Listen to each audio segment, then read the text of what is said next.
Last week I said I was gonna buy US dollar. However, the plan didn't go accordingly and I had a little loss. I was shorting silver, but I think I lost around £300, cut my losses. Now, plans has changed. Let me explain why. Okay, this week's plan is actually not from Forex first. I'm actually gearing up to buy gold. Let me explain to you why.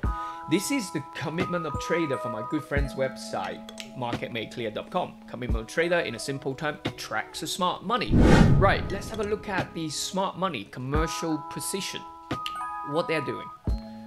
They are no longer shorting, interested to short gold anymore. You can see the red line represent the short contract. They are slowly going lower, meaning they're cutting on the short contract, okay? And slowly they are increasing on the long contract. Of course, I like to see it in coming weeks, this go up higher. So that is one of the indication. Another things that very powerful from my good friend's website is the seasonal data.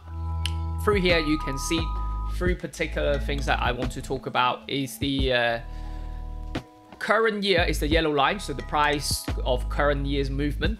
Pre-election, purple line, so pre-election year, how does gold behave? 20 years, orange line, so you can see in June we usually consolidate, found the bottom, and then go higher until maybe September, October time, all right? So that's why I am planning to buy gold. Also, we're seeing a bit more downside on dollar as well. So let's go to our technical chart. So I'm gonna start off a bit differently this week, start off with gold first, all right? So we are seeing this base in here, this channel. So if price break above this 1960 area, I'm looking to be a buyer. Take some profit to the previous high. I think we could see this break higher, okay? Which I'm planning to do a full video rather than just trading gold, how you can capitalize more from this potential move from gold. So stay tuned, I'll broadcast that perhaps Tuesday or Wednesday, all right? So let's have a quick look on silver. Silver has actually, like last week, I'll show you how much I lost right here, or lost. So I had lost a trade, you can see £342 shorting silver, all right? But that's not the end of the world, it happens sometime. Let's go back to silver and show you this, because last week I said in this resistance area 24, I was going to sell it. I did, but it didn't work out, that's fine. Now look at this. Gold had a reversal bar, but silver had a bullish bar. So let's see if silver can break through first and then find support around 24, and then we will look to be a buyer, maybe potentially on silver as well.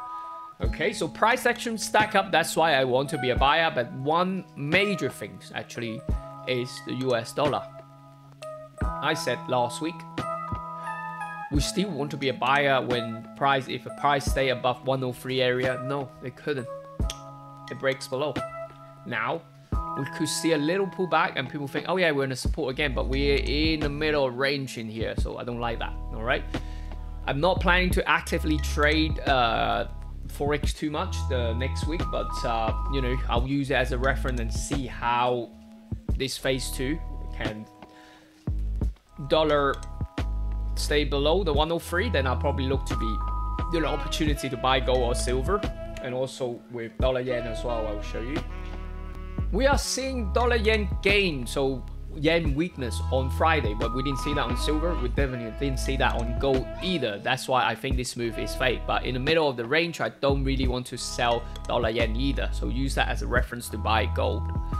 Moving on to Aussie, I am bullish on Australian dollar. You can see we have a daily uptrend now. So what I would like to do is wait for a shallow pullback to around the 67 to go long on Australian dollar. Euro dollar is not probably top of my list at the moment. We are reaching to a resistance, but this is very strong phase 2, so we could see a support and go from there. So let's see. 108 is the area that I think need to stay above before I consider to buy euro against the US dollar. Pound as well is, every picture has changed. It's broken through. Let's go to daily. It's broken through a channel. You can see. Broken through the 126 resistance, so maybe a shallow pullback. We'll have a daily uptrend to here, 125 5 area to go long on British pound against the US dollar.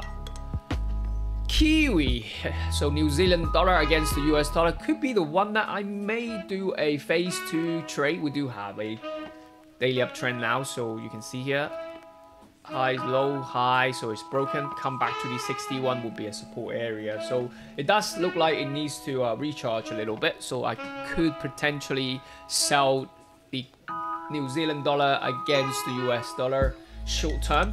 So the price really needs to break this swing low first and then come back to maybe a daily pivot Tuesday, Wednesday for me to take this short down to 61.40 area. Okay, so keep an eye on this. I will do a phase 2 trade on Kiwi against the US dollar.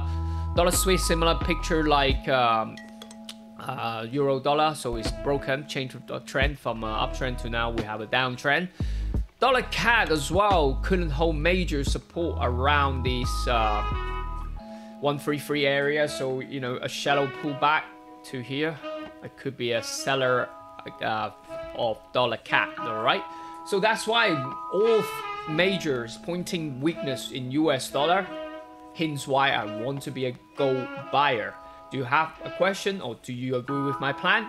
Drop me a comment below. Thank you so much for watching.